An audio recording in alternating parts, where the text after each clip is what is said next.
Greetings and felicitations. This is Kyle. And this is Benny.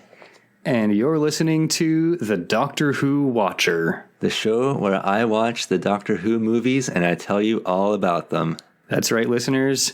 The long-running podcast where Benny watches all of the Doctor Who movies, the many, many Doctor Who movies, and tells me, and through telling me, tells you, the listeners, all about them. Yeah, and I know that we've hold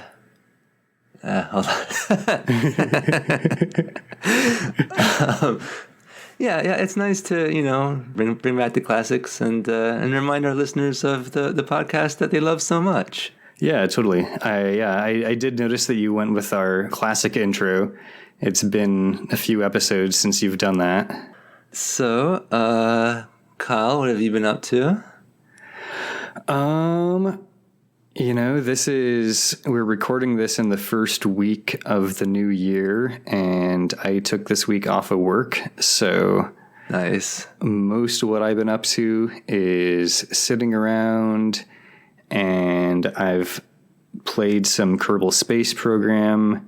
Nice. And I have, we watched a movie or two, and I did get a little bit of cleaning in, not too much, because, I am on vacation, but...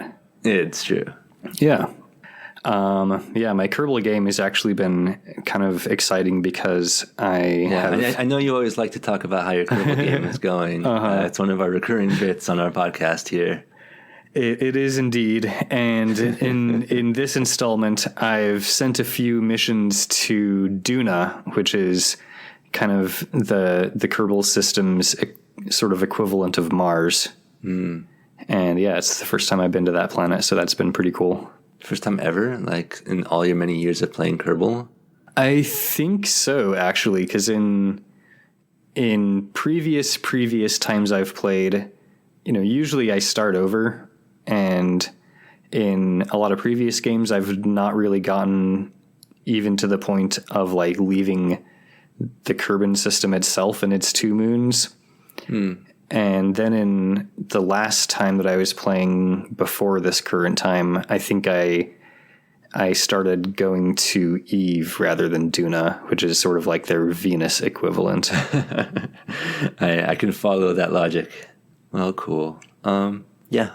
Meanwhile, over here, I did not have this last week off. I had the previous week off, and I played a bunch of video games, including Cult of the Lamb, which is quite fun. Nice. It was once described to me as being, what if in Animal Crossing you could sacrifice your villagers to an elder god? And I was like, okay, cool, I'm going to pick up that game. And it delivered. It also has I think people have compared it to there's a combat portion of the game is what I'm trying to say. And I think people have compared it to the Binding of Isaac. I don't know if you've ever heard of this game called Hades, but I guess that it's like a fighting game, and I guess that's kind of like that. That sounds familiar. I know, but maybe our listeners know it. I don't know. Yeah. And it's a fun game. It's a good one. I've played quite a bit of it. I'm playing on easy mode right from the start because I'm a whittle baby and I don't like losing, and I didn't feel like a challenge. I just wanted to win. Nice. Yeah, that sounds pretty entertaining. The description you gave of Animal Crossing plus sacrificing your villagers to Elder God does sound pretty entertaining. It is. Cool. Well, would you like to find out about this episode's Doctor Who movie? Yeah, let's get into it. All right.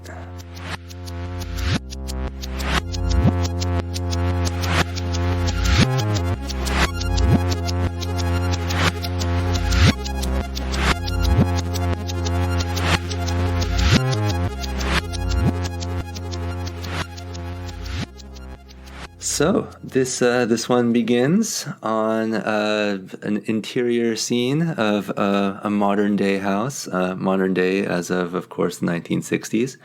And we start on a young girl reading a huge book. So she's sort of holding it up in front of her face so that we can read the title, Physics for the Inquiring Mind.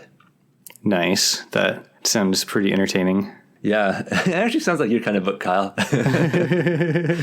And this young girl has the sort of classic like little girl haircut where it's like just entirely bangs in front and then a big old ponytail in the back. So you just got lots of bangs and lots of ponytail. Like your quintessential little. Like if you saw her, you'd be like, that is a young girl or a little girl, and you would be accurate in describing her that way. Nice. And then the camera sort of pans over to this young woman, and she is reading Science of Science. Ooh, meta. Also a very Kyle type book, I think. And her hair can best be described as big. So I was thinking to describe this like imagine the space that her whole head takes up, displace it sort of up and back a bit, and then fill it with hair. That's kind of her hairstyle. Wow, that's pretty incredible. I can definitely picture that. And then we pan over to a familiar old man, but he's reading not a book on science, but a comic book. Oh, so charming and whimsical. Classic Doctor Who. So, of course, you know him, you love him. He's got white hair and a graying mustache, and he wears round, wire-framed glasses. And he's dressed like an eccentric professor in a sort of a brown jacket, a yellow vest, and a blue neckerchief. Because, of course, these movies are in color, of course. Right, naturally. And, of course, you know, he's played by our own beloved Peter Cushing as a twinkly-eyed, eccentric, absent-minded, but brilliant scientist. Right, human scientist. Yes, of course. I don't know why I felt the need to clarify that. Yeah, that's a little strange, Kyle. And he always puts on this like persona of, you know, this kindly old man, and he has this kind of like, you know, this crunchy old man way of speaking. He overdoes it a bit, but we love him. And so the young girl that we saw first is, of course, Susie, his granddaughter. And the young woman, who is the second person that we were introduced to, is Barbara, his other granddaughter. Right, of course. And she says that her boyfriend will soon be there. And sure enough, there's someone outside, and it's Ian Chesterton, Barbara's boyfriend. And he's sort of this sweet but clumsy young man. So his introduction is that, like, as he's going to come in, they open the door for him, and he sort of like stumbles inside, and he sort of crashes into, I think, the grandfather clock in there. And it's the, you know, this comedy moment of this like kind of bumbling and clumsy young man. Well, real person of pratfalls. Yes. I had him in my notes as a person of stumbling and falling. Person of stumbling and falling. So he brought a box of chocolates for Barbara, but when he gives it to Doctor Who puts it down on his chair, on Ian's chair, and then Ian, of course, sits down, sitting on the box of chocolates, and it's this sort of, I would say, wah, wah, but there's no soundtrack in this scene at all, and no sound cue, so it just kind of feels awkward, honestly. Like they're playing it for comedy, but it's just sort of, it feels, because there's no sound or you know, indication of like, that sure was a funny moment. It just kind of feels, you kind of feel bad for him. It feels awkward. Everyone else, Susie and Barbara, are just like, don't look at Ian, pretend like you didn't notice. So since, that chair now has squashed chocolates on it, he goes over to another chair and he's just about to sit down when the doctor stops him, because he almost sat on a super ionized electrokinetic pre-oscillator. Oh shit, hard to not notice that if he sits on it. Yeah, you don't want to sit on one of those. Probably be going through the roof. Yes, well, you definitely be going somewhere because it's part of Doctor Who's latest invention. And he offers to show it to Ian. Of course, Ian is curious, and clearly Doctor Who is like very excited to show it to him. So they're going to go out into the garden to look at it. Sure, lovable Doctor Who, always excited to show off his inventions and tell people all about how they work. So there's this like quick bit where he calls Ian Harold. I guess just to remind us that he's kind of absent-minded. And again, I think it's meant to be a gag, but it just kind of feels a little awkward. So they go out back, and the invention is a blue police box called TARDIS. Interesting. I don't know if you know what a police box is, but I guess back in the day, like in England, they had these. It's like a phone booth, basically. Just picture a phone booth, and it's blue, and you can only use it to call the police, like it's a public safety type thing. Huh. Okay. So it says like police box on it and stuff like that. Weird. And Susie tells us that TARDIS stands for time and relative dimension in space. So that's pretty cool. Yeah. Yeah, I thought you might be more enthusiastic for it, but that's okay. Probably, something that came out of her book, or maybe out of Barbara's book. Yeah, I mean, it's Doctor Who's latest invention, so maybe one of them named it. But anyway, Ian that's looks pretty cool. inside. And so what do you think you would see inside a time machine / spaceship type thing? Just like, what first thing off the top of your head, what would you expect to see inside? I might expect like a panel with some buttons and switches and dials, maybe like a kind of spinner thing that shows the year on it, where, like each number of the years on like a separate spinny dial. Oh, that'd be cool. Yeah. That's probably what I would imagine. No, it does not have any of that. Honestly, this set seems like it was put together very quickly and very haphazardly. And whoever the set designer or set dresser, whoever it was, just basically hung a bunch of wires everywhere. So you just have these like loose wires kind of hanging off of everything. There's no like central console. There's no like view screen. There's hardly any control surfaces of any kind or any way to like, pilot, drive, or program this thing. It's just kind of full of, I wrote in my notes, vaguely science-y stuff. Interesting.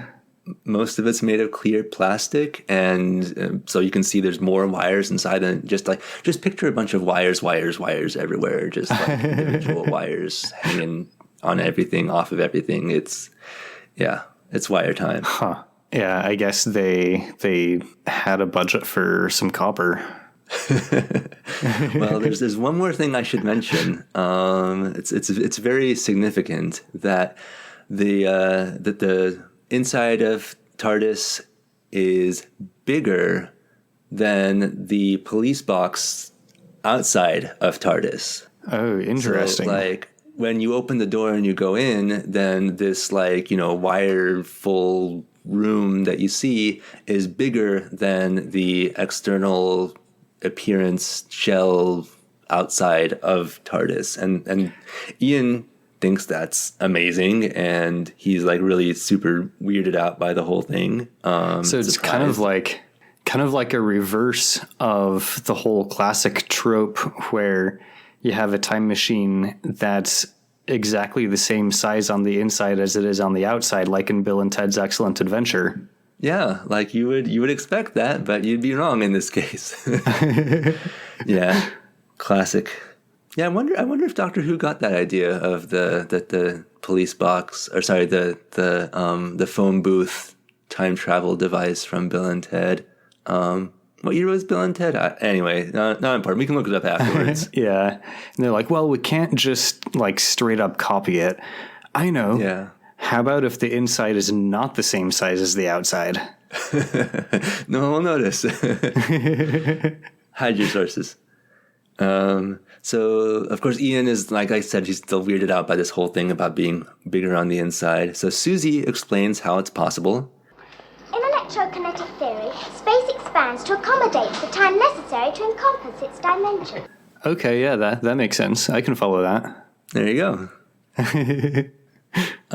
So Doctor Who explains that he's been working on TARDIS for years, and they're about to take their first trip through time. So, you know, good timing of Ian to come by at this moment.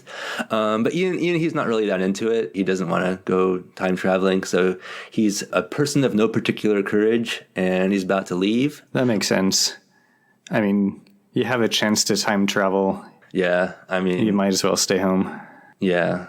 So Barbara comes in, and so Ian backs up as the door opens and Barbara enters, and he sort of falls over this plunger type thing, and TARDIS turns on and disappears with all of them inside. Oh, shit. He's really trying to secure his place in the person of stumbling and falling leagues. Yeah, listeners, I do not recommend taking a shot every time Ian stumbles and or falls. I might, I'd be tempted to say this might be a fun drinking game, but the inevitable hospital visit that it would result in would not be fun. So please don't try it. So Ian, after the sounds of the time travel and stuff have died down, Ian doesn't believe that they've actually traveled through time. So he's willing to, go with this whole bigger on the inside thing, but he doesn't believe that they've changed locations or times until he looks outside and his face changes. What does he see? What he sees is an interior soundstage. This movie has no outside location shots. It's a sort of like a forest with blue and green light. So, not like lights in universe, but like, some stagehand or whoever, lighting director, coordinator has set blue and green lights just to make it feel alien and right. Sci-fi. Atmospheric. Yes. Nice. He says, Doctor, this is a very atmospheric forest. Sort of. I'm sure they're thinking it.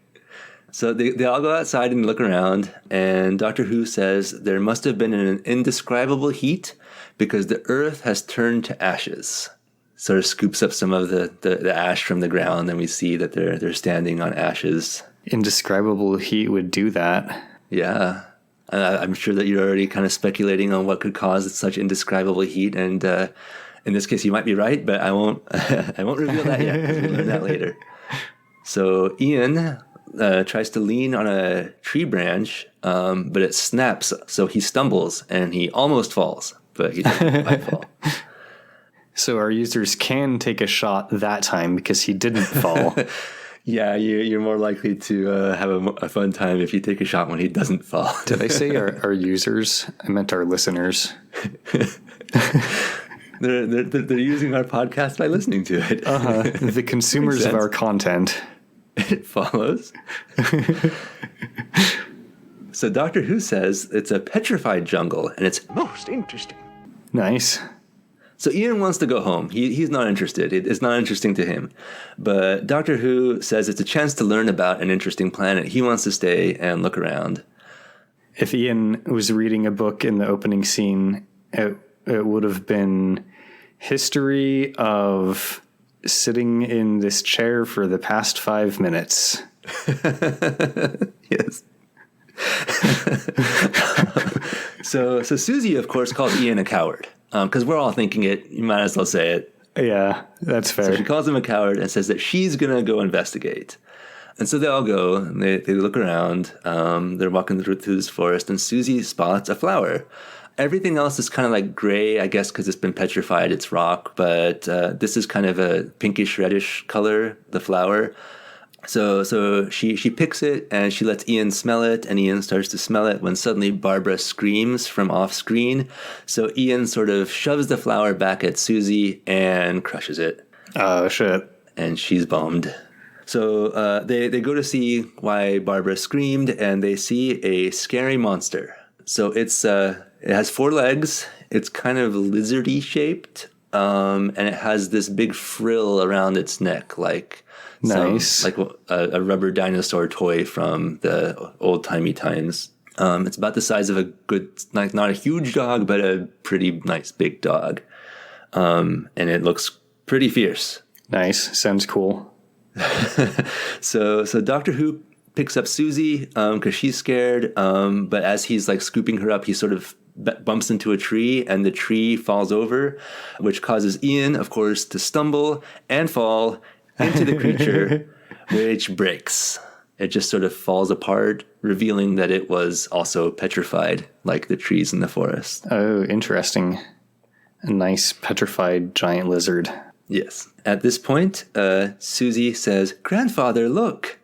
And she points, and there's a city on the horizon that we can now see, which for some reason nobody noticed or commented on up to this point. They just hadn't looked in that direction yet.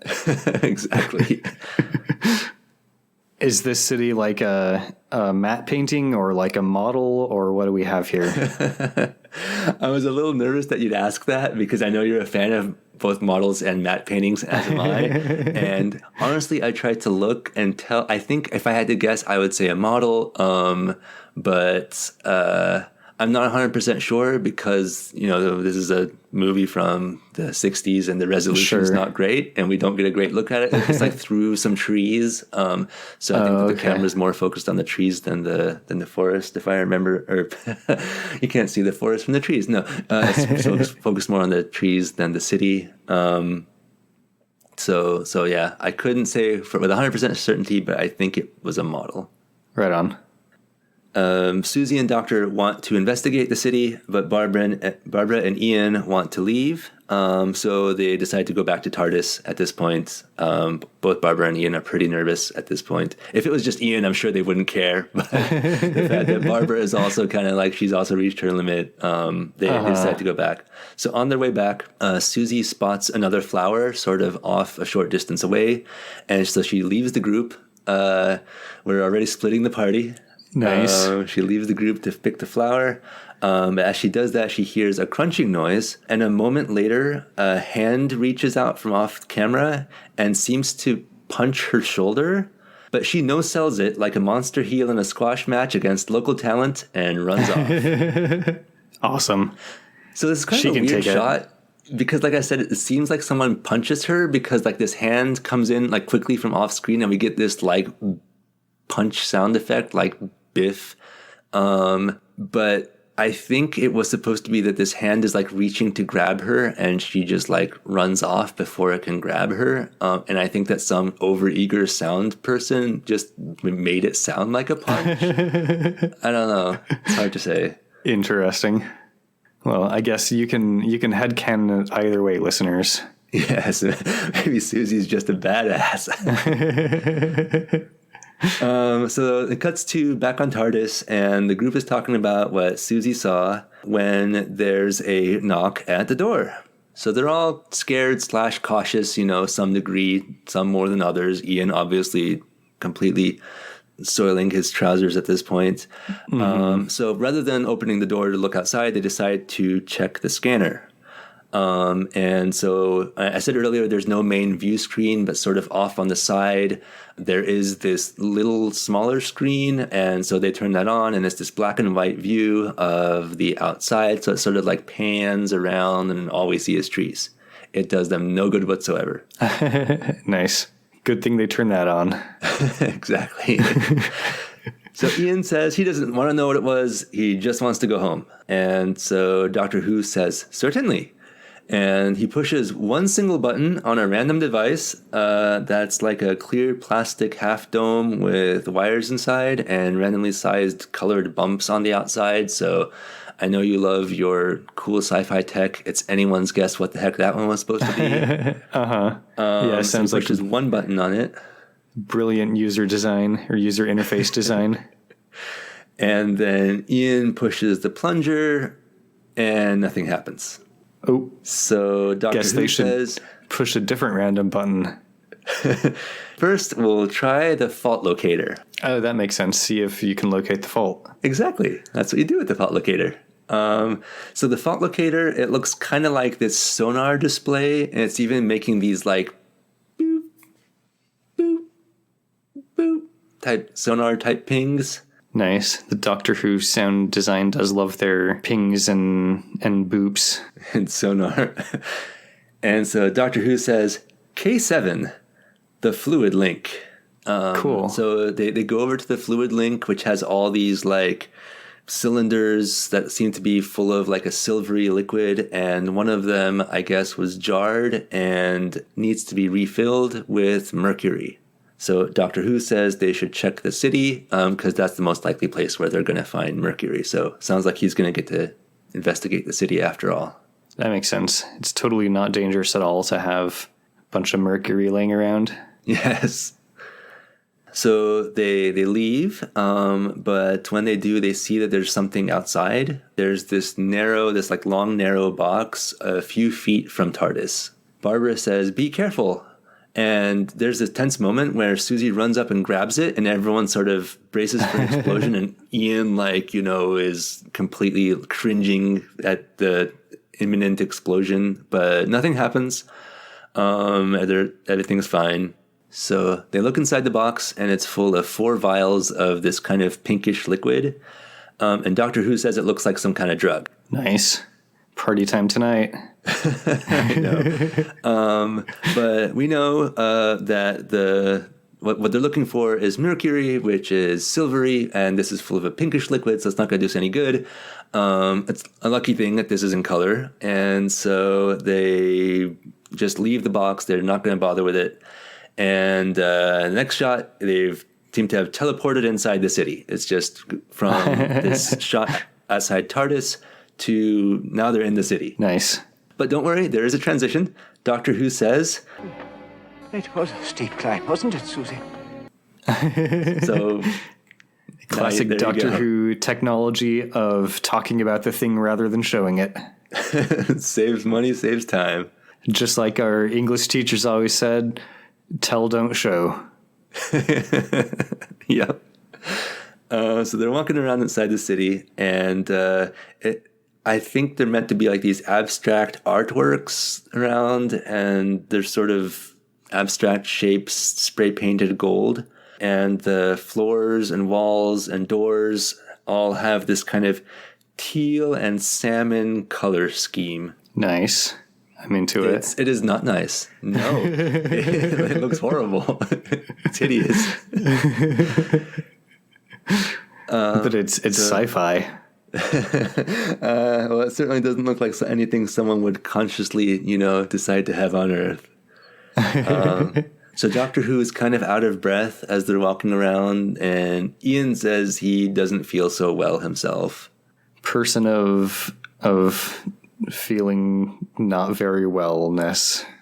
Yeah, just we know that his will save is low. We know that his constitution is low. Like I think his dump status is entire character sheet. The DM has been asking them to make constitution checks every few minutes, so he was bound to fail at some point.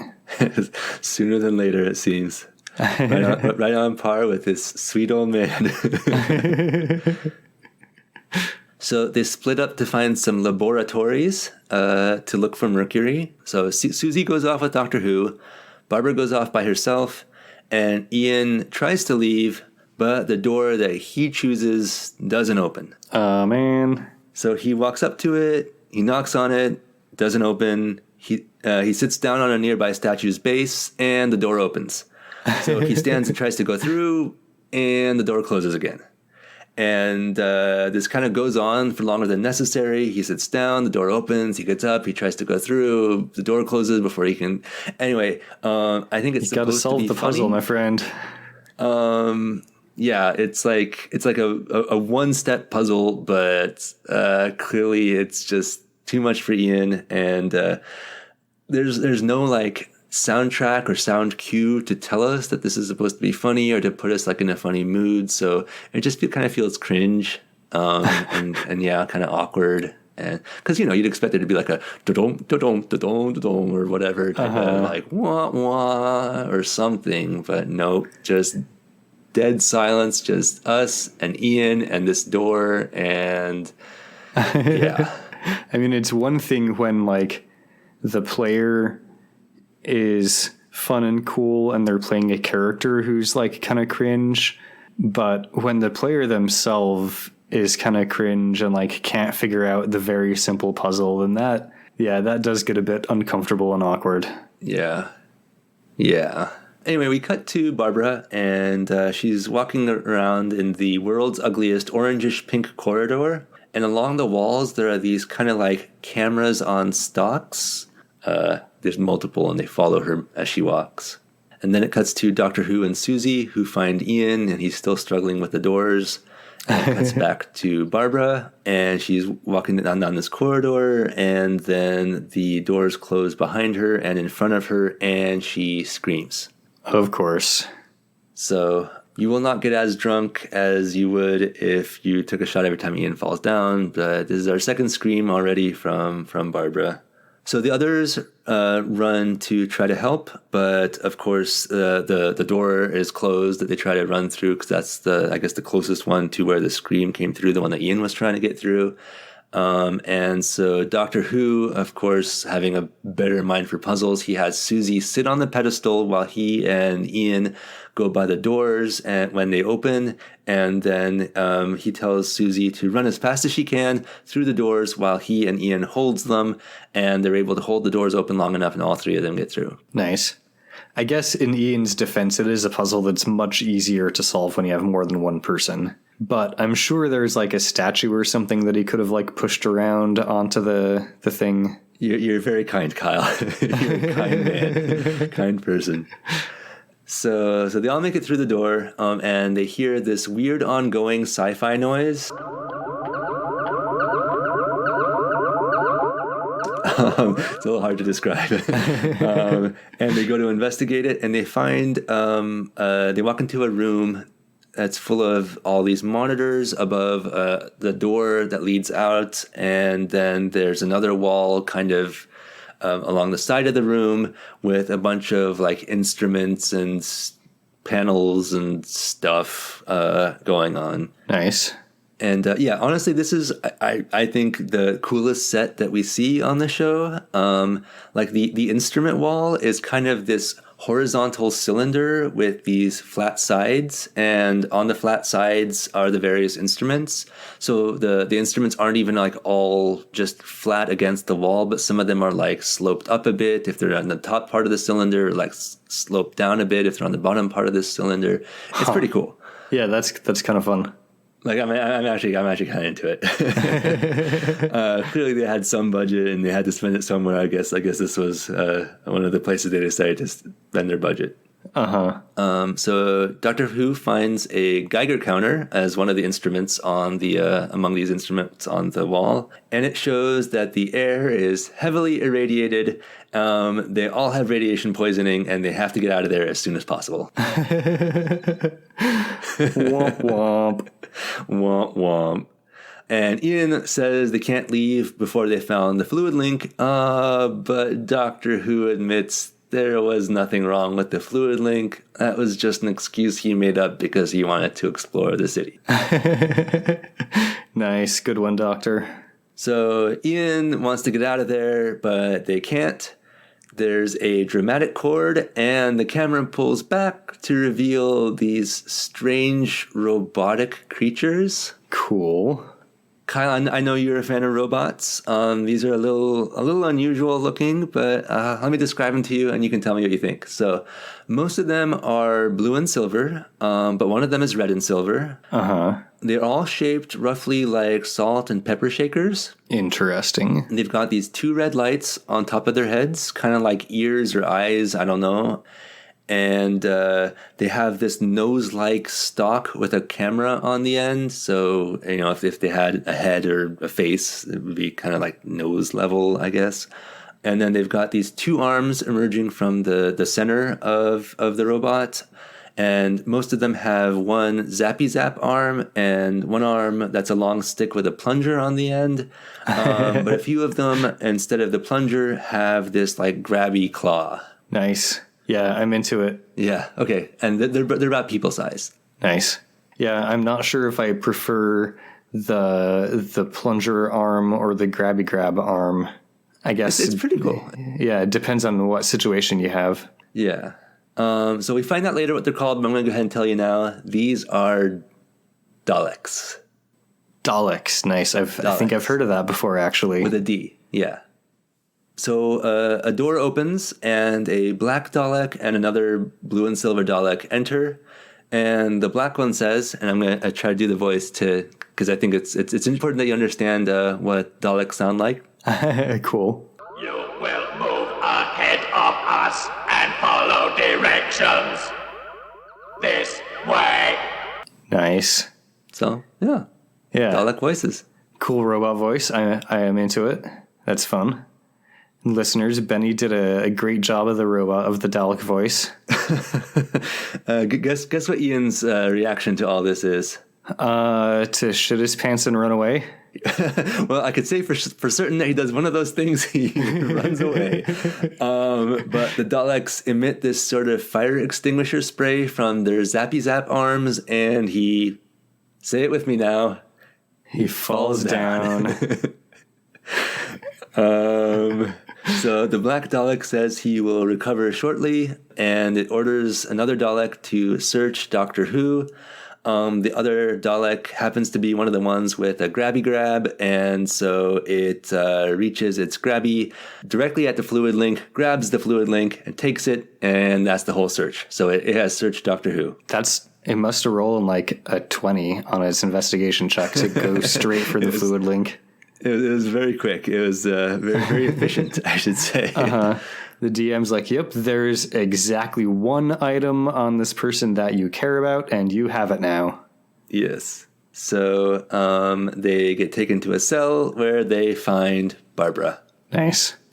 Got to reunite the party eventually. So as they're being led along, Doctor Who and Susie are kind of carrying Ian, like supporting him, and the second they let go of him, say it with me now, he falls over. Down.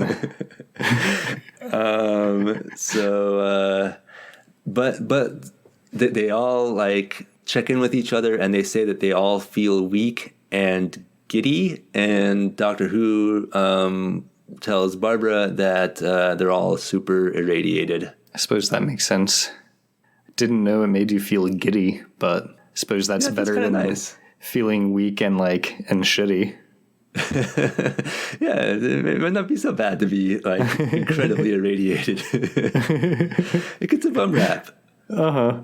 It's the coal industry, maybe. Anyway, no, please, listeners, don't. This is a bit. So we cut to 2 Daleks in a control room. It's a black one and one of the blue ones. And they're talking, and they establish that they have to wear these shells, like the robot shells, to protect them from radiation. And they speculate that because the humans that they just caught are sick but not yet dead, they must have something that protects them. Interesting. And they say if the Daleks had whatever the humans had, they could leave the city and destroy all others. Cool. So we got some real xenophobic energy from the Daleks here. Yeah. So they're watching the humans on this monitor, and they start to eavesdrop. And so as they're listening to the conversation, Doctor Who just happens to be saying that any life outside the city must have anti-radiation drugs, and he reminds the rest of the party of the box they found outside TARDIS. Guess we should have done something with that item that the DM specifically mentioned to us and pointed out as we left, and we decided to not investigate at all. Yep, they opened it, saw what was inside, closed it again, and left it. So the Black Dalek enters the cell and says that one of them must go outside the city. And I think we all know who the least likely person is to go. So, yeah, it's not going to be Ian. Spoilers. The Black Dalek explains that centuries ago, there were two peoples on the planet. So we're getting the backstory now. The Cool. Daleks and the Thals. After the Neutronic War, our forefathers retired into the city, protected by this clothing. And it says that most of the Thals died, and the survivors are mutant monsters. Nice. Sounds cool. Yeah, don't get your hopes up. So it says the Thals have a drug that cures radiation, and then the Dalek promises that if they get the drug, they'll give some of them to the humans who will die without it. So to his credit, despite what I said earlier, Ian offers to go, but you can say it with us, listeners. He promptly falls down. I'm imagining that he offers to go and he stands up and then he just kind of like trips over his own feet and stumbles, and then the Daleks are like, nah, we think you can stay here. Yeah, isn't it fun to talk like a Dalek? I think this is a really fun thing. I think it might catch on, this whole Dalek thing. So then Susie offers to go, I guess because she's a young girl. And then, Susie is literally a young girl. She's holding up to this radiation better than the others. So they try to protest, but yeah, they're all too sick to stop her. So it's going to be Susie. Nice. I guess she's got like the youthful vigor. Yes. To stand up to the radiation poisoning. Yeah. So then we get a long-ass sequence of Susie leaving the city with the Daleks and then walking slowly from the city. But we do get some music, and it's honestly not bad. It's like kind of adventurous music. Nice. And then, so as she's leaving the city, we hear lightning and thunder, or we see the lightning and we hear the thunder, because there's a storm brewing. Yeah, Kyle, I know what that's like, because we've had quite a few storms brewing and coming and going here in the Bay Area. It's January as we record this, and I'm a little tired of storms, but we're heading into one now. So then we see the Daleks in the room with the instruments, where the Geiger counter, by the way, is continuing to ticker tape its tape and to show all the radiation that's going on. They say the young one is approaching the forest, and I thought this was cool that, like, as they're talking, the instrument wall cylinder kind of rotates. Mm-hmm. So, like, the different instrument panels in different parts of the cylinder get, closer to, like, whichever part of the panel you want to use kind of gets closer to you because the whole thing rotates. That's cool. But as they're talking, the Daleks reveal that they will not share the drug with the humans. They plan to duplicate it for themselves and let the humans die. Womp womp. Back in the cell, Doctor Who says it's all his fault. Barbara asks him what he means, and Ian explains that there was nothing wrong with the fluid link. And Ian says all they can do is wait, because he is a person of waiting. Person of inaction. Person of inaction. Yeah, that's kind of that really describes Ian. Well said, Kyle. Well put. So then we see Susie. She's running through the green and blue lit forest as thunder rumbles and tense music plays. And this is kind of a cool scene. It goes on maybe a little longer than it has to. And she's running. She stops. She says, "Who's there?" And she runs some more. But then we see this like pink lit figure briefly step into the foreground. We don't really get a good look at it right now, though. Interesting. So Susie, she's running, she falls. The figure looms out at her. She grabs a handful of ash and throws it at him, just like scooping it up off the ground, like pocket sand type of thing. Nice. And then she runs into TARDIS. Runs inside TARDIS. But she doesn't get the doors closed all the way. And so we get this shot from inside TARDIS at the figure peering in, and we get our first good look at it. It seems to be wearing this kind of crinkly, plasticky, pink-lit blanket is what this figure looks like. Nice. So Susie kind of shrinks back in fear, but then the cloak opens, and we pan up on starting with some brown boots, some tan pants, a tan vest with a very, very deep V. And we see that this cloak that we saw earlier is tied at the neck with a simple knot like you'd see on a children's magician at a children's party or a little kid's Superman costume. And our guy who's wearing this looks human, except with metallic gold lipstick, blue eyeshadow, big eyelashes and dark eyebrows, pale glittery face paint, and a metallic gold wig in what I can only describe as a sort of a generic medieval cut. Nice. That sounds amazing. He introduces himself. His name is Aladon, and he is a Thal. Ah, they're from the backstory. Yes. Remember the mutant monsters? I'm sorry Yeah. if I got your hopes up. This is why I said don't get your hopes up, Kyle. Well, he doesn't sound very, very mutant-like, but he does sound pretty awesome. That's kind of you, Kyle. He says he's sorry he frightened her earlier. He said he came back because he wanted to show them how to use the drugs, but Susie tells him that the others are trapped in the city. He's sorry that he might or might not have punched you earlier. He's not sure if he actually made contact or not, but... Yeah, I mean, the die rolled off the table, and the DM was like, "We're not going to, we're not really tracking hit points at this stage in the campaign anyway, so it doesn't really matter." So Aladon gives Susie a second supply of drugs, which she hides, and he gives her his cloak. So Susie is confused, and she says, "They said you were mutations." And so Aladon says there were many mutations after the war. Most perished, but this form, 2 hands, 2 eyes, has always been best for survival. So Interesting. I guess that explains why they look exactly like humans, wearing makeup and a pretty cheap-looking costume.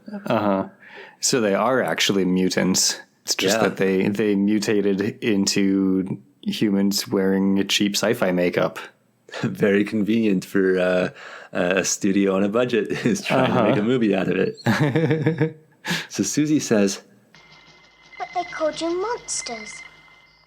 and Aladon replies, If they called us monsters, what must they be like? and they pause and they wait for a soundtrack cue, but none ever comes.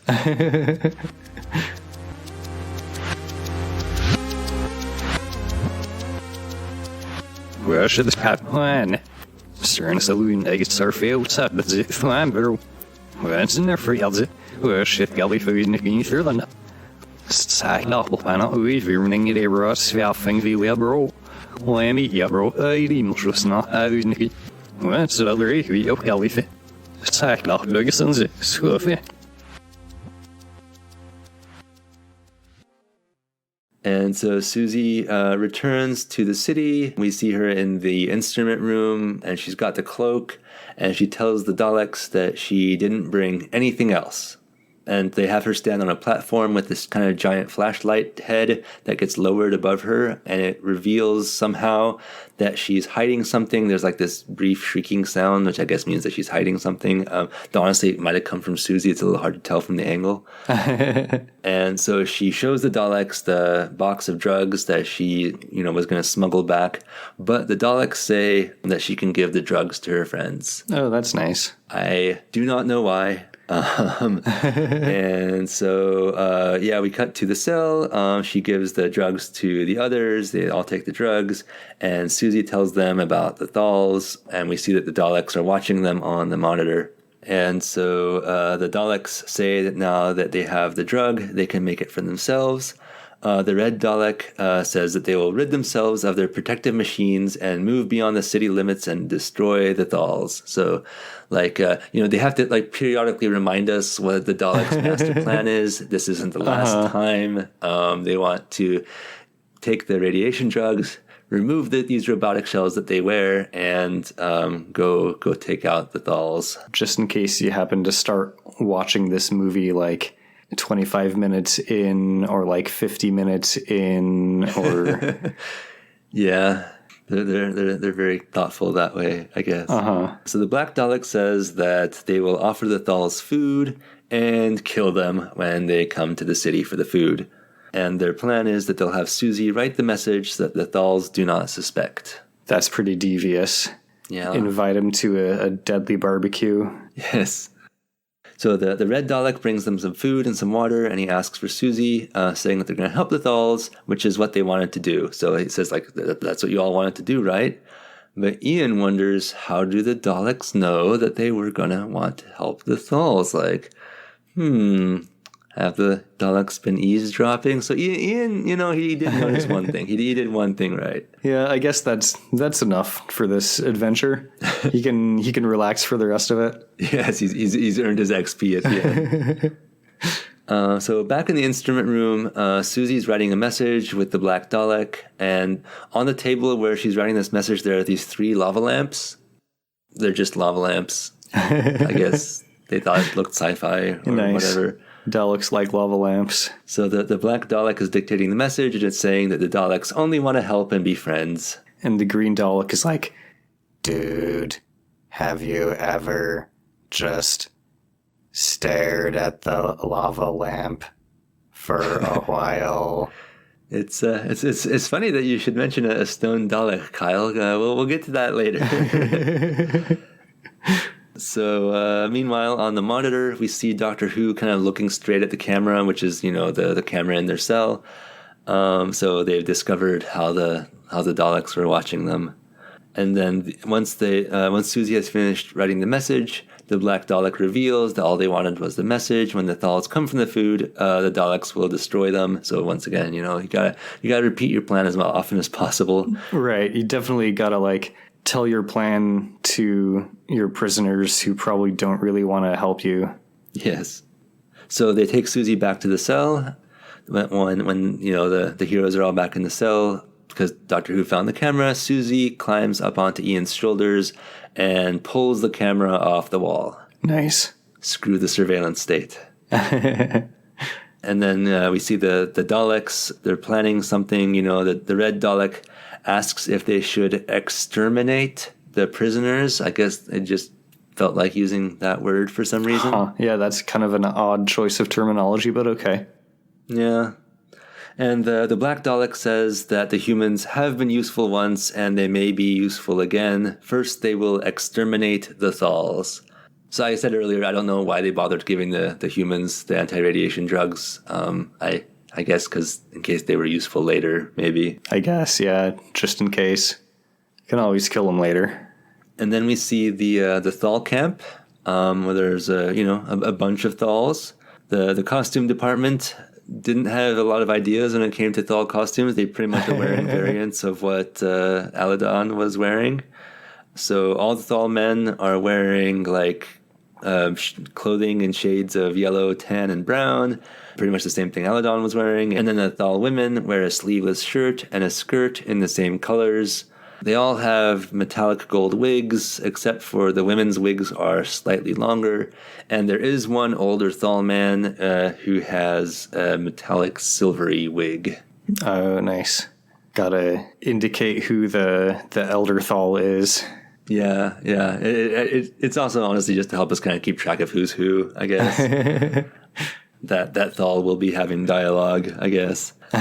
So they're all sort of talking about their predicament. They're running low on food, and if the Daleks don't help them, then they'll have to return to their own country across the Great Desert, and many of them will die on the journey. So why they came there when they didn't have enough food? why they were counting on maybe the Daleks helping them, I guess, because they don't have the Daleks message at this point. They just kind of like randomly say that without the Daleks help, without food. I sure hope that we get randomly invited to some giant barbecue or something. Well, Kyle, as a matter of fact, at that very moment, Thal runs up with Susie's message. And the one with the silver wig asks how they can trust the Daleks since their ancestors waged war on the Thal's ancestors.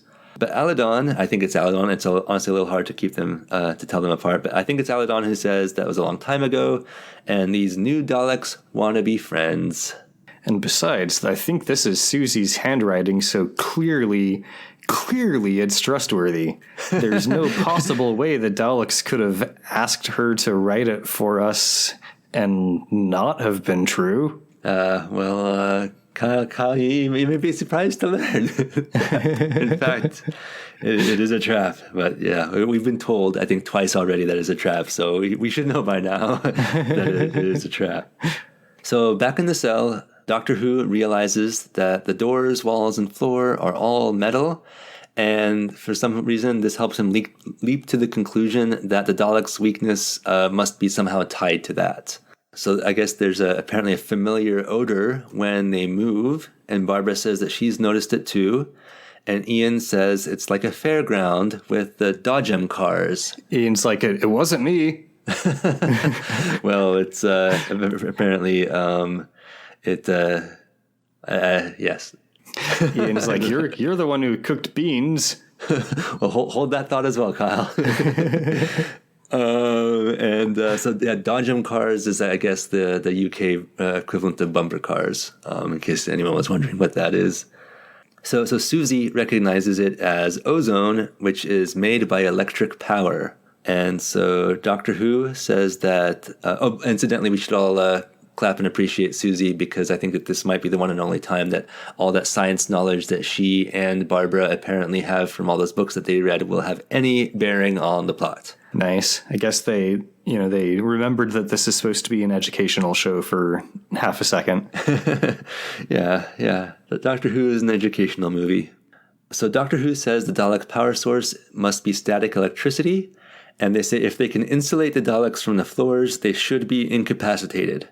Susie says she can use the cape they got from Aladon. I guess she assumes it must be made of insulating fabric. Handy. At that moment, a blue Dalek arrives with food. It gives the food to Susie and then leaves. After it leaves, Ian suggests smashing the lens in the Dalek's eye, or maybe throwing Susie's cape over it, but then they point out that they need the cape to insulate the Dalek from the floor, so they can't do that. Weren't you listening like Barbara? 2 minutes ago, Ian? Yeah, it's like after the Dalek leaves, suddenly Ian has a good idea for how to take out a Dalek. the person of delayed action. But Barbara has an idea, and she grabs a scoop of brown stuff from the food tray that the Dalek brought in. So, yeah, it looks kind of like beans. You were saying beans earlier. Could be a handful of baked beans. And then there's a time skip, and all the heroes are gathered around the door. And we see that we get sort of a shot of each of them as they're all sort of anticipating whatever's about to happen, sort of building the tension here, right? Mm-hmm. So Susie has the cape spread out on the ground. Ian is holding a lighter. Barbara has a handful of that brown stuff. I guess she's been holding it since she scooped it up like earlier, because there was definitely a time skip. And we get kind of a zoom in on her hand, kind of smooshing around this brown stuff in her hand in anticipation. Aren't you glad these movies are in color, Kyle? Nice. Everyone looks nervous. There's no sound. So, we're building tension. There's no, music to help us there, but whatever. We're used to that by now. So a Dalek arrives with I guess this is the time for their next meal. It gives Susie the food. But as it backs up and the door starts to close, Ian puts his lighter in the way of the door, so it gets caught and the door opens again. Nice. And the dog's kind of confused as to what's going on. It tries to come back in as the door is like opening and closing on the lighter. And Barbara says, Dalek! Yes! and she plaps a handful of brown goo over the Dalek's eye. Nice. Barbara, person of action. Barbara, person of plap. Person goo. of smushed baked beans plapping. Click the baked beans in your inventory. Click the Dalek. So the Dalek starts to panic about the prisoners trying to escape and not being able to see, and it lets off a few blasts of the fire extinguisher gas from its zappy zap. And the heroes are all kind of fighting the Dalek and like pushing it around, and they manage to push it onto the cape. And the second it's on the cape, it immediately stops moving, like instantly. Nice. Guess they don't have like a storage battery on board or anything. Nope. No battery, not even like a little bit of momentum. So Doctor Who kind of opens up the top of the Dalek. I guess it's just kind of got a hinge on there. Ian scoops up something inside into the cape with a disgusted look on his face. We don't get to see what it is, but he throws it into the corner. And so Doctor Who tells Ian to get inside and pretend to be a Dalek. Nice. Ian, of course, is nervous about it, but he does go inside. So we hear Ian's voice from inside the Dalek, and it's kind of Dalekified now. He says there's a lot of controls inside, and he wants to try them.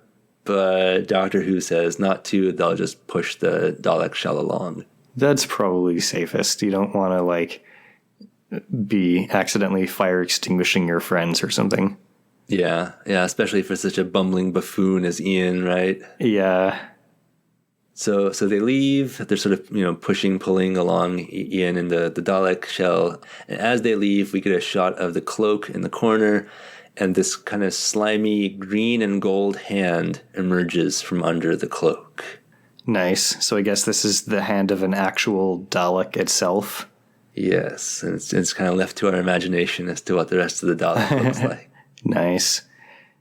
And I guess they're just going to, like, leave it to be irradiated. Yep. Yeah, because they did say that the city protects them from the radiation, but they're also wearing the shells inside the city. So, yeah, that hadn't even occurred to me, but yeah. And so they're going through the corridors, and we get this like wacky fun music, proving that like I guess they did have wacky fun music. This is just the first time that we've heard it. And then they come across a Dalek guard. So Susie has an idea. She pretends to be scared, and so the Ian Dalek is like, grab her, and the Dalek grabs her. Because if you ever want someone to do what you want or to side with you, get them to... Anyway, I don't know. It seemed like a pretty quick thinking to me, especially on Susie's part. And then they enter an elevator, and the Dalek leaves, and Doctor Who sabotages the door. He sort of like, smacks it. Nice. To get some like, fireworks inside the door or whatever, firecracker. And the Dalek reports back to HQ, but it learns that there was no movement order, and the HQ says to hold the prisoners. Meanwhile, in this like elevator shaft room thing, they try to get Ian out of the Dalek shell, but he's stuck. So Ian can't catch a break. And the Dalek tries to open the door, but finds that it can't open the door. And so it calls for another Dalek, and a Dalek with a blowtorch arm arrives. Nice. And starts cutting through the door. Meanwhile, they're trying to all get into the actual like elevator part of the elevator, but they can't get Ian in to the elevator. The lift, because the lift is, like the ground level is off a little bit from the elevator ground level, like the ground level of the room. So because they can only roll him, they can't like roll, and he's stuck, and so they can't get him out either. Oh, sure. Yeah, that makes sense. they are forced to ride off in the lift without Ian, and they have to leave him behind. And at that moment, the Daleks get the door open, and they blast Ian's Dalek shell with the fire extinguisher gas, and it explodes, and they open the shell, but they find no Ian inside. So we cut over to our heroes, and we see the elevator come up, and Ian's inside, and the heroes rejoice. And there's no indication whatsoever of how he got out or how he got away from the Daleks. Nice. Person of ambiguous escapes. Yes. Then we get a shot of the Thals arriving. So, they're showing up to the city for the food. And then we see the Daleks riding up the elevator after the heroes.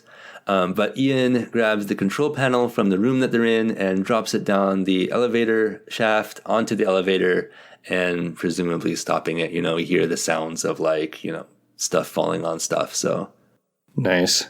And then Doctor Who says they must warn the Thals, and they rush off. And we see the Thals kind of coming in through the doors, in anticipation. They're all carrying empty baskets for all the yummy food the friendly Daleks are about to give them.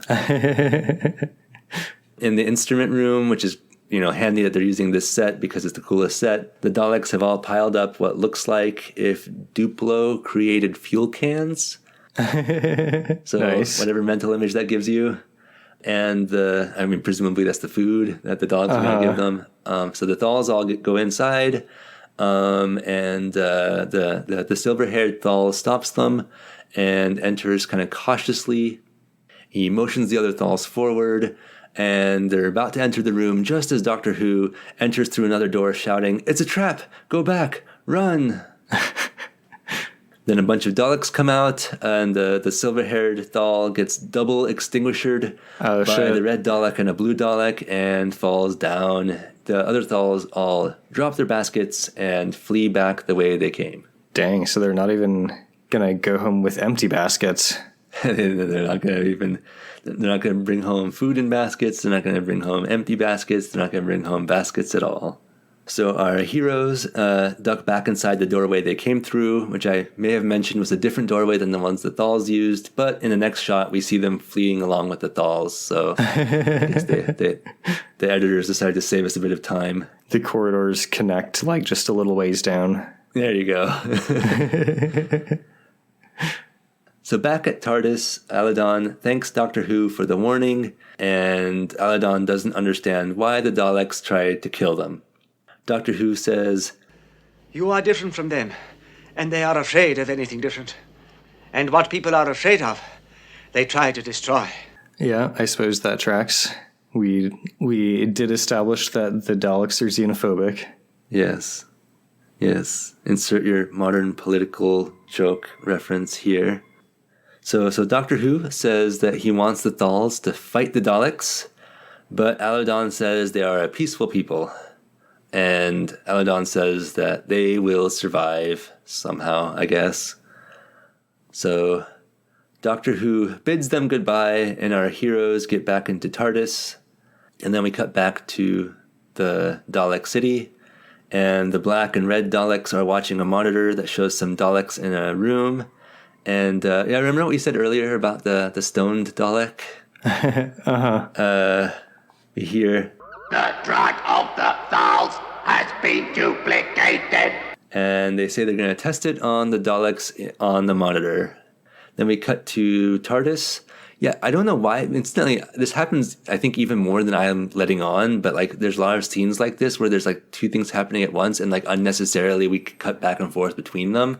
When we could just do one scene and then do a different scene. I don't know. I guess they felt like nothing particularly interesting was happening in either scene, so they had to increase the interest by cutting back and forth. Try to keep you engaged a little bit. Yes. So inside TARDIS, the heroes try to depart, and nothing happens. And Susie remembers that the Daleks took the fluid link, and they still don't have that. Yep, the fluid link that was not actually broken and out of Mercury. So the DM this whole time has been like, kind of raising their eyebrows and like doing very pointed kind of like hmms and are you sures? And So you're ready Yeah. to go back to TARDIS now, huh? uh-huh. You think the adventure is done now, huh? So they leave TARDIS and they try to convince Aladon to fight, but he's still reluctant. And at this point, it really made me realize, they were really just going to leave the Thals. Like, they were 100% ready to just peace out and GTFO and leave the Thals to, I guess, not all starve on the way back to their home, I guess. Yeah.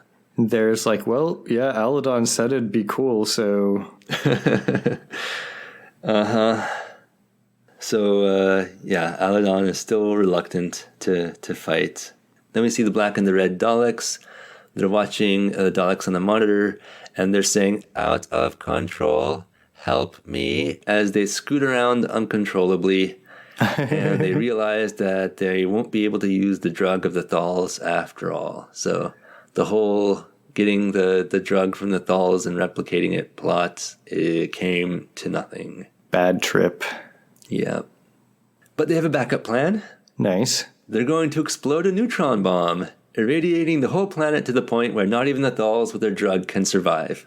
Oh, cool. Yeah, that should do it. Yeah, that should have been their plan A. I don't know. Yeah. I don't know why they bothered with the drug and all that. I mean, yeah, totally. If you wanted to like live peacefully coexisting with the Thals, then like maybe the drug would be a good idea, but Oh, that was never that was never part of the plan.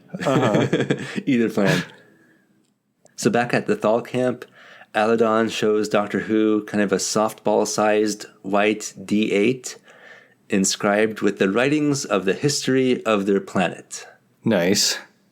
So Doctor Who says he wants to help them rebuild that civilization and fight for their people, but Aladon continues to refuse. So when Doctor Who sees Aladon is sweet on one of the other Thals, he has an idea. He tells Aladon that if he gives the Daleks a Thal to experiment on, the Daleks might give them back the fluid link in exchange. And Doctor Who tells Ian to grab Aladon's crush and take her to the Daleks. Cool. So prisoner exchange, kind of, but we're going to give somebody over to like be tortured and experimented on. So did I see the door open behind you, Kyle? You did. Yeah, here's our co-host has just joined the room. What, Kyle? You know the Doctor Who's watcher doesn't allow a co-host. It's a recurring bit. No co-host allowed. Matilda, I'm gonna have to ask you to leave. We're doing a podcast right now, kitty. Well, No. I hope she's at least quiet. Yes. So Doctor Who tells Ian to grab Aladon's crush, and Ian starts to protest because I guess he's actually a nice guy. But Doctor Who gives him like this big theatrical wink. So Ian grabs her, and Aladon protests, "You cannot do this!" And he runs over to Ian and socks him one. Nice. Just punches him right in the face, and Ian spins around and falls down. And so Doctor Who tells Aladon, "You see, you will fight for something." So Nice. Guess he proved his point. kind of a misogynistic scene, to be honest. Yeah. But It did get Ian punched though, so it's true. So back to the Daleks, and the Daleks say the neutron bomb will be ready for explosion in 1 hour. nice. In 1 hour, we will be sole masters of this planet. So I guess they like being masters of planets. I don't know if that'll ever come up again. Yeah, probably not. So in the Thal camp, Aladon shows our heroes a map of the city. We see that there is a swamp full of dangerous mutations outside the city. Aladon says that a small group will go that way, led by our brave friend. And he kind of claps Ian on the shoulder. I don't know what movie he's been watching, but yeah. And then the rest of them will try to find another way into the city. And then the Daleks, we see the Daleks say that they have detected both Thal groups approaching. They say they will move to stop the larger group, but they are not worried about the other group because they will die in the swamp.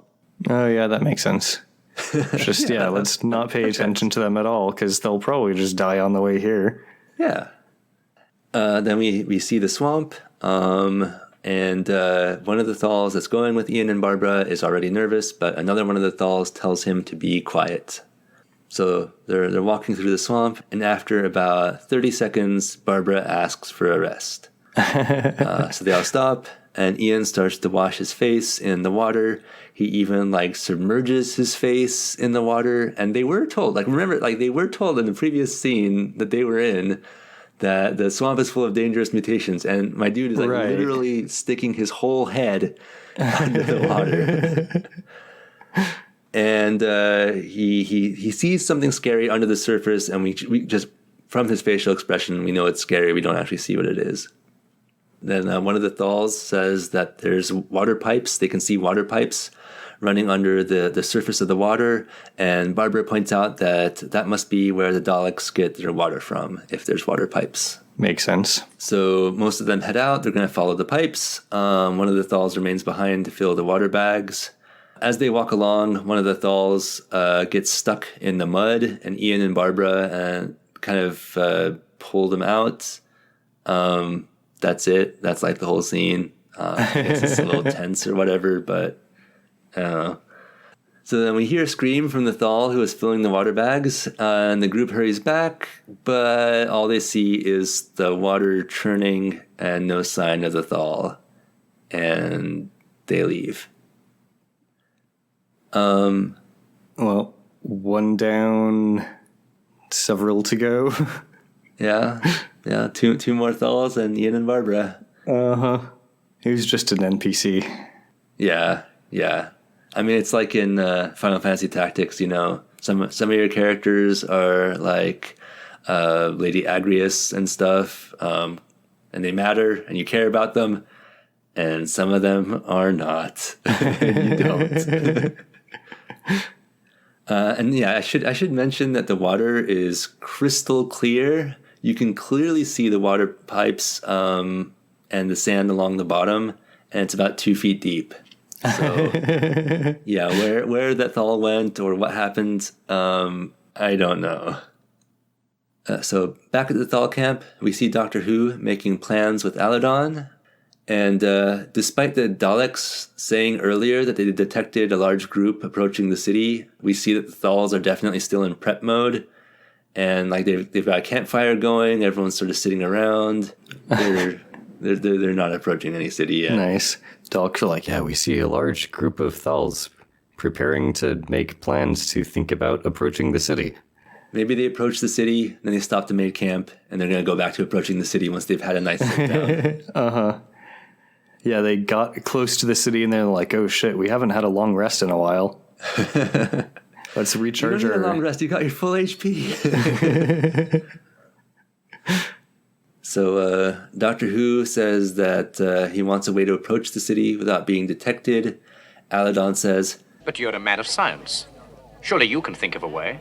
And Doctor Who replies, Yes, but it's not all that easy, young man. And we see Ian and Barbara's group reach the mountain. The water pipes go over it. Ian doesn't want to climb it. He says he doesn't want to climb it, and then one of the Thals kind of gives him a look, and he says, I was only thinking about Barbara. Sure, Ian. Person of not climbing mountains. Yeah, person of misogynist excuses. What a gent. So they climb, and actually I like this set. They use some forced perspective to make the mountain look like a mountain, and there's this gorgeous matte painting of a bigger, more impressive mountain behind them with this moon rising above it. It's actually kind of cool. Nice. We're getting some wind here. If any of that shows up on the recording, my apologies. Yeah, it was a bit windy here too a few minutes ago. So yeah, we get this long scene of them climbing, and like we get some unnecessarily epic climbing music. Like at one point they kind of have to help Barbara, and they're like kind of pushing and pulling her up, and when they get near the top, and yeah, it goes on for a while. So the producers are like, so we can afford like 5 to 10 minutes of music. That should be enough for our feature-length movie, right? An accurate observation, Kyle. So then we cut to the Black Dalek, and in this shot, the camera is at waist level, and it's like really close up on the Dalek, looking up. So nice. I can't describe it as anything other than a BJ shot. Sorry. And the Black Dalek says it's looking forward to blowing up a hot load of radiation from his neutron bomb. Nice. Definitely looking to blow that load. We see a bunch of gathered Daleks who are all watching this, and they excitedly chant, Destroy the house! Destroy the house! Blow the load. Blow the load. You just need a little encouragement sometimes. Then we see Ian and Barbara's group. Cut to them. They're in some caves now. They light some torches, which honestly just looks like they light some petrified tree branches on fire. I guess they're flammable. Don't think about it too hard. The Thal, who was kind of nervous earlier, tells the other Thal that he wants to go back, but that Thal won't let him. We learn that the I guess the more courageous of them is named Ganidus, and they struggle, and Ganidus slugs him one, and he falls back against the wall. And Ganidus must have a right hook like a sledgehammer, because the cave ceiling starts to crack and fall from the impact of the Thal that got punched hitting the wall, I guess. Nice. So the two of them scramble away from the cave-in, but it falls in, the wall falls in, the ceiling comes down, and they can't go back. So the Thal who wanted to turn around can't. Too bad. Well, that sucks for him. Yeah. Back at the camp, the camp where Doctor Who and Susie are, Susie is chastising Doctor Who for not watching the cakes, which have burned, because we look over and we see there's like a campfire with these cakes that were baking, I guess. So yeah, when you said they took a long rest, you had the right of it. And as they're talking, there's this light that gets shown in, or shined, I don't know, into Doctor Who's eyes. And we see that it's the reflection of a mirror being held by two Thal women who are kind of stroking their wigs and like doing their hair, I guess, which gives Doctor Who an idea. And he asks Aladon for more mirrors. Nice. Daleks hate looking at themselves. So then we see Ian and Barbara's group again, and they've reached a chasm. So Ganidus ties a rope around himself, and he jumps across. And Ian ties the other end around his waist, and he runs back, and he starts to run, but then he stops, and he says he needs a longer run. So he runs back further, and he takes another run up to it, and he jumps, and he's able to jump across. Nice. And then Barbara's up next, and she does it in one try. Nice. And then the last one is the Cowardly Thal, and he sort of just stands there, and Ganidus throws the rope to him, and it hits him on the chest and falls to the ground as he just sort of stands there. And Ian says it's perfectly safe. He'll catch the Thal when he jumps, and so the Thal reluctantly ties the rope around his waist and jumps, but he starts to fall back, and Ganidus tries to grab him, but biffs it, and the Thal falls over the edge. Oh, shit. And then Ian, who's still tied to the other end of the rope, gets pulled over. And this time, I'm going to cut him some slack on this one. Like, he got an excuse for falling over this time. And he gets kind of pulled to the edge, and he starts hanging from the edge. So we cut to the larger group of Thals with Doctor Who and Susie, and they're approaching the city. So now they really are approaching the city. For reals this time. The Dalek's like, That report I made earlier, it's like actually happening now. Come on, guys. Like, for real.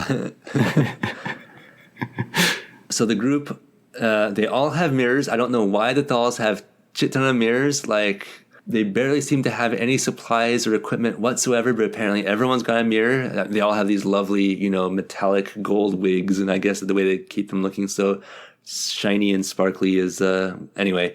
They all start kind of shining these mirrors up at the Daleks, and Doctor Who says that shortwave light radiations will confuse their detectors.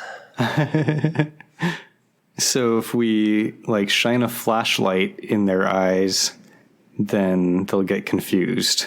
Yes, exactly. And if that plan seems a little questionable to you, it seems questionable even to the writers of the show, because at this point, the Daleks, there's this kind of like small cliff leading up to the city, and that cliff, the cliff itself starts to open, like the two halves start to move away from each other, moving left and right. Mm-hmm. And so the Thals can't climb up the cliff to reach the city, and the Thals just basically start to flee as the Daleks come out. So Doctor Who and Susie, they don't flee, but they do just kind of cower along with a couple of the Thals. Uh-huh. And so, yeah, they get captured. So cut back to the group in the cave, and the cowardly Thal is just kind of dangling from the rope. And Barbara and Ganadis are trying to pull Ian up, but they can't, and because the weight of the other Thal is pulling him down, right? And so the dangly Thal pulls a knife. Oh shit! And Ganadis shouts, "No, Antidus, no!" But it's too late. Antidus cuts through the rope and falls. Rip. Dang. Dangle. NPC sacrifice there. Yes. So then Barbara and Ganadis pull Ian up now that the rope is cut. And they all look bummed. Until Antidus calls out, "Hey! Get me out of here!" And Ian and Barbara smile as Barbara says, "Oh, what a relief."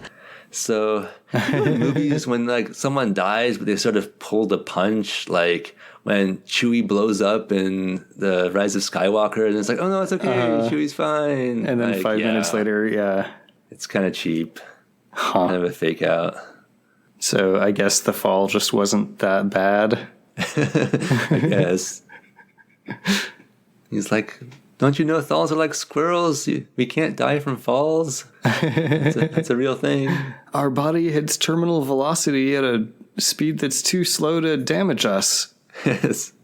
They do wear a lot of brown. I guess that's kind of squirrel-like. Anyway, moving right along. We're getting near the end now. Back in the instrument room, Doctor Who, and Susie have been taken captive, and so Doctor Who's saying he wants the Daleks to live in peace with the Thals and share their knowledge, but the Black Dalek wants to be the ruler and share nothing. So I don't think there's going to be a compromise there. I don't think that those two views are necessarily fully compatible. Yeah, there's kind of a pretty stark difference there. It might take a few votes to determine which view's gonna go out on top. Yeah.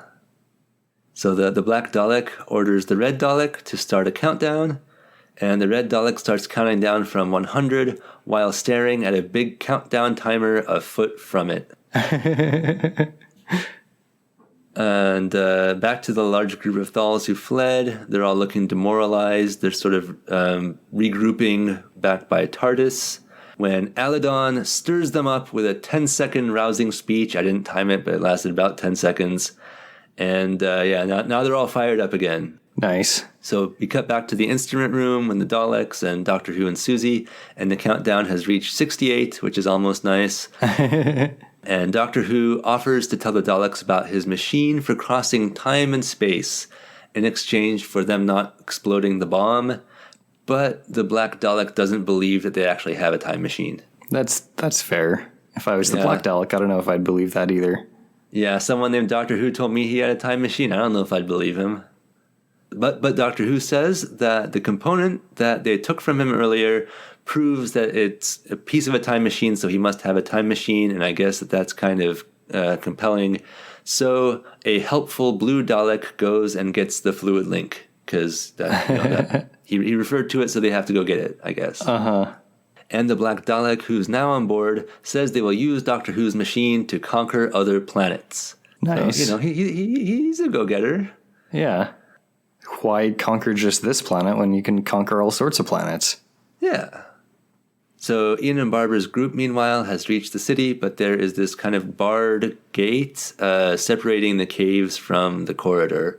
So there's these bars across the cave entrance, or the city entrance, depending on which side you consider it from. Anyway, don't worry about it. It's not even worth talking about, because Barbara sticks her arm through the bars, and there's a button right there on the other side. She pushes the button, and it opens the gate. Nice. That's it. I don't know why they bothered with that. But good on Barbara for solving that puzzle. Uh-huh. Person of gate opening. Yeah. Yeah, that's a cool title. So the Daleks have detected that there are Thals in the city, and they sound an alarm. And a blue Dalek comes across Ian and Barbara's group, and they run from the Dalek, and they escape in a lift. And the Dalek calls it in. Thals are moving to control room level. Intercept them. And so the Black Dalek sends out an order. Attention! 4 Thals moving to upper control room level 27. Destroy them. And I can't tell you how redundant it feels in the movie. So, the group's running around, and a blue Dalek has them dead to rights when suddenly someone throws a rope over it and pulls it back, and it's Aladon with a bunch more Thals. Nice. So they sort of pull on the rope, and they pull the Dalek into an elevator shaft where it falls apart as it plummets down. And this is actually like a pretty cool, practical effect, because it's just the Dalek, shell prop thing that they pretty much just shoved into the elevator, and then they see how it breaks apart, and it's like, oh, cool, the head came off and the nose snapped off and stuff, and it's like, yeah, they sure got that Dalek. Nice. Oh, yeah, why bother doing like a fancy special effect when just a nice, you can just break a old-fashioned practical of shoving a prop down the elevator shaft? Yes. So Aladon says there were no Daleks on the walls, so that's why they were able to get into the city so easily. Also, very convenient for moving the plot along, because we're nearing the end of the movie now. And Barbara says there must be a reason. So we see 2 blue Daleks going down a corridor. Ian and Aladon hide at the end of the corridor, sort of one on either end of the exit of the corridor. And so as the Daleks emerge, Ian and Aladon both grab one each, and they turn them to face each other, and they fire extinguisher each other, and that immobilizes them both. Nice. Yeah. Well, I hope you find it exciting when people grab Daleks and turn them to fire extinguish each other, because anyway, put a pin in that. So the group runs past, and they all enter the instrument room, and they start to push the Daleks around. So, this is... you can take the pin back out now, because the Daleks are sort of fire extinguishing each other and blowing each other up, as Doctor Who and Susie are hiding in a corner. Doctor Who is kind of like sheltering her, protecting her a little bit, which, he's an old man and she's a little girl, so yeah. You do have to remember Susie is a little girl, so like a young girl. Yeah, that's a little girl who's young. Yeah. So Ian, in all the confusion and the fighting, he sort of ends up next to the countdown timer. And so Doctor Who calls out, "Guide! Stop the countdown! The bomb will destroy the planet!" And he sort of looks at the timer, but there's no like stop button or turn off button or anything. So instead he calls out, "Guys!" And he does the thing that he's best at. He hits the floor. Nice. And a bunch of Daleks turn toward him, and they start to fire extinguisher at him, and it hits the console, and it blows it up. Who would have thought that Ian would save the day by falling down? Doctor Who would have thought, apparently. I thought that pun was rather clever. Anyway, the Daleks all stop moving, and we're back at TARDIS. That was the big finale that we just saw. Now it's time to end the movie, so Doctor Who puts the fluid link back in its spot. They all leave TARDIS to say goodbye to the Thals. The Thals are sort of lined up, sort of in these two rows leading up to the main Thals, and our heroes are just sort of walking along in between these rows of Thals. And we see Aladon standing there with, like, I guess presumably the muckety mucks among the Thals. And so, Doctor Who gets a medal, and Barbara gets a medal, and Susie gets a medal, but Ian, for some reason, like, I forgot to mention this earlier, but he's a Wookiee, and they don't give him a medal. I don't. He kind of does like the Wookiee shout as the music swells, and they all just kind of look at him and don't give him a medal. Yeah, and Dolly the Dalek, the friendly Dalek, does this kind of like beep, beep, beep, and shuffles from one foot to the other in the background, and then the tall gold Dalek sort of quiets him down. These were the Daleks that we later learn were hand-built by the main villain when he was a kid. Oh, they only filmed those anyway. They filmed those years later. No, instead of medals, they get cloaks. They get some of these crinkly cloaks, like what Aladon had earlier. What he gave to Susie. Nice. So they all say their goodbyes, and as they're leaving, Ian puts his cloak on, and Susie says, "You'll look pretty funny wearing that in London." And Ian says, Hey. and he bumps into the door as he enters TARDIS. He just kind of bumps the door, and it's comedy, the heights of comedy. So inside TARDIS, Doctor Who says that they'll return to their time and place now, and Ian pushes the lever, and there's some sci-fi machine noises, and I guess it's time to go home. Nice. But Ian opens the door, and instead of seeing their own little garden, he sees stock footage of Roman soldiers marching toward the camera? What? And so it ends on Ian closing the door and running inside and screaming while randomly hitting buttons and pushing the plunger lever over and over again. So just imagine him screaming, pushing buttons, pushing the lever, screaming, pushing buttons, pushing the lever. The end.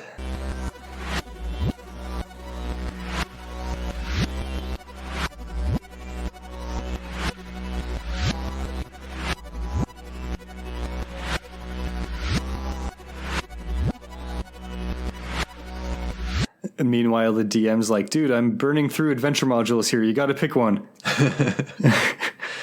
And that was Doctor Who and the Daleks. Nice. Well, that was a fun movie. Yeah. So, given that this is the end of this movie, then we have a traditional question that I like to ask you, Benny. Yes. Would you recommend that I or the viewers watch this movie? I'm kind of torn. Like, I really like the Daleks. I think it's such a shame that they're in this kind of like mediocre film. Because honestly, it wastes a lot of time. Like, none of the humor works. I find Ian's bumbling buffoonery to be really cringy, and it's kind of awkward, painful to watch. Mm-hmm. I would say just maybe look up the Daleks and think about how much you wish that they could have been in something better. Yeah, that seems fair. The Daleks do seem cool. Yeah. It's a shame they had fire extinguishers that they shoot from their zappy zaps. It seems like they should be shooting like, something else, but... Yeah.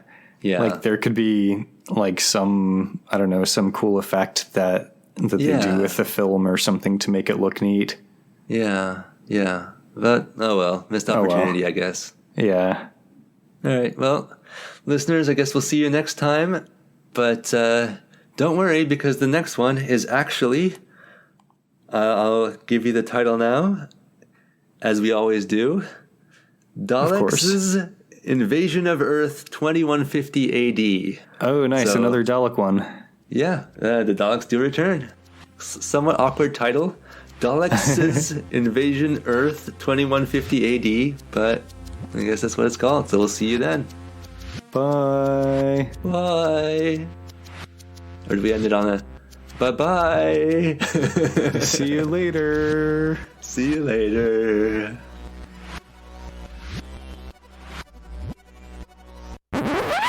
And scene. Okay. So listeners, you may be wondering what you spent the last 2 hours listening to. We hope you enjoyed our little April Fool's goof here. There were two films in the 60s starring Peter Cushing as Doctor Who. And we decided to take advantage of Saturday being April 1st to drop. And to being an off week in terms of our regular releases. Yeah, this is bonus content, so it's an off week, yes. So we decided to treat you to an episode sort of ish about one of the Doctor Who movies. Real talk, it is not very good. The second one is also not very good. So and as you saw in this one, as you may recall from our Dalek serial, it pretty much is just following the plot. And then the next one is basically just following the plot of the Daleks' invasion of Earth. So I don't know if the other one's going to be worth doing. We thought this one might be fun to like do the reverse roles and stuff, but I think that the gag sort of like, wears off eventually. It might have played itself out. Yeah. I do want to make sure the listeners know that we did do this episode like fully properly in that I have not actually watched this movie. I mean, you know what happens because it's the same thing. It's the same plot. I was actually kind of like, I knew that it was the same plot, but I was actually a little bit amazed by like how closely it really follows it, like beat for beat. The part that surprised me was that they even did the petrified creature in the forest. That was the part that felt to me the most unnecessary. Like, it's this thing like that they don't need to. Maybe they did need to waste time. Who knows? But one thing I did want to mention, now that we're doing our little shoot segment at the end here, and we can break kayfabe, is that the reason that the Daleks use fire extinguishers in this one is that they couldn't do the film negativization effect because they're using color film. So I did look this up. Yeah, that makes sense. So the movies were both color, and you can't do, or at the time they couldn't do the film negativization effect with color film, or at least not in a way that would work for this. And I know that they considered having the Daleks have flamethrowers instead, but apparently that was going to be scary for the kids. So, we got fire extinguishers instead. Well, now I'm really curious, like what the Daleks are going to be doing in the regular show when we eventually get to color episodes. Hopefully not this. So since I, at this point, at this moment in time, have no intention of ever doing the Daleks' Invasion of Earth 2150. Sorry, I'm even making it different. There's Daleks' Invasion Earth 2150 AD. I'll mention that in that one, the party is actually Doctor Who, Susie. We get Susie back, but we don't get Ian and Barbara. In that one, we have Tom Campbell, who's a cop, and Louise, who is Doctor Who's niece. So Doctor Who in the movies has all sorts of family. He's got 2 grandkids at least, and at least 1 niece. So implying siblings, spouse. Right. Yeah. Fascinating. And so there's this kind of like, I don't know if it's like a bookend plot or a framing device or something, where it starts with Tom Campbell, the cop. He comes across this jewelry store robbery that's in progress, but the thieves get away in the beginning, and then he runs into the police box to try to summon more cops. But then, of course, that's the TARDIS, and the plot ensues. And then it ends with him saying, "Can you actually take me back a few minutes before the robbery?" So he's able to arrest the thieves before they do the heist, and so he saves the day, and Actually, I think he arrests them. Like as they come out of the thing, they get into the car to drive off because he got into it while they were. Anyway, there's this whole like robbery police thing. And I know ACAB, we are not pro cop in any stretch, but Tom Campbell is actually like as likable as a cop is ever going to be, because A, this is the 60s, B, he's in the UK, so he has that like charming like tall hat, round hat, sure thing. Yeah, and like he's armed with this, you know how you see the nightsticks, but not like modern nightsticks, which are like, you know, these hard things with like the crossbar that you used to like beat, but the more cartoony nightstick that just looks like this piece of rubber that like you yeah, he's got one of those. That's all he's got. Nice. So, and a whistle. That's his equipment. So nice. Yeah. Tom Campbell. I'll also mention that there is no love triangle in this whatsoever. There's a lot of things missing, which I think make this movie not worth watching and not as good as the serial, despite being in color and despite presumably being like a little shorter to watch. Instead of Barbara and Jenny driving the truck through some Daleks, which is that iconic scene with that like strong WLW energy to it. Instead, it's just Susie and some older man that like she travels with for a while, who's part of the resistance. Kind of lame. And even worse, there's no Slither. Oh man! And there's no sewer alligator. What's the point then? What's the point? But yeah, those are the Doctor Who movies starring Peter Cushing from the 60s. To me, the most interesting part of the whole experience was that like in the real Doctor Who, we were always like, why did they have to make Doctor Who, or why did they have to make the Doctor into this grumpy old bastard? Why couldn't they have made him this twinkly-eyed old gentleman? You know, this eccentric scientist who's kind of like, you know, kind of this fun, quirky grandpa. And in Doctor Who and the Daleks, and Daleks' invasion Earth 2150 AD, that's who he is. Like, you actually get that Doctor, or I guess you get that Doctor Who. Interesting. And in the real Doctor Who, everyone's always calling Susan a young girl, or, you know, whatever, treating her like this kid. And this one, she actually is this little kid. And then finally, in the real Doctor Who, we're always talking about how Ian and Barbara are an actual couple. And they are. They actually are a real couple, like they are a real couple in real Doctor Who as well. That's not different at all. That's the exact same. No difference between the movies and the show there whatsoever. Nice. The barbarian sails on. Yes, barbarian exists in every universe, in every reality. Indeed. Cool. Well, Kyle, I hope this was fun. I wasn't sure how long it would go. It's gone almost 2 hours now, so I think let's go ahead and wrap it up.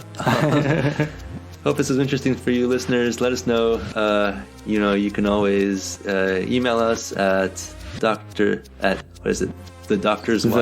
Watcher at gmail.com. Tweet us at Dr. Watcher. Thank you to Circus23 for our theme song. You can check them out on SoundCloud. And thank you to Benny for watching these ridiculous movies and telling me about them. And thank you to Kyle for listening to me talk about these ridiculous movies. And thank you to all you listeners for listening to Benny tell me about all these ridiculous movies. Yeah. All right. See you next time for reals this time. Bye.